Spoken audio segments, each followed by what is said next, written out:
Hello po, magandang araw. So ito po, dumating na po yung aking parcel. So ayan, in-order ko po sa isang shop. Yan po, open po natin. As of now, okay po yung kanyang bubble wrap. So nakarap naman siya ng maayos. So ayan, wala pong damage. So yan, medyo magulo lang po yung kanyang mga numbers kasi po may plastic pa pala siya sa loob. So open po natin, and then yun po, may spring battery.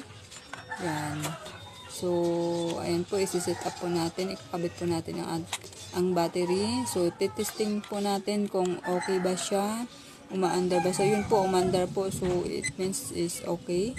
And then, later po, isi-set up po natin yung kanyang temperature, yung kanyang date, at saka may month, date, at saka time. So, ayan po, tanggalin po natin yung plastic. Ayan. So, mamaya-maya po, isi-set up po natin.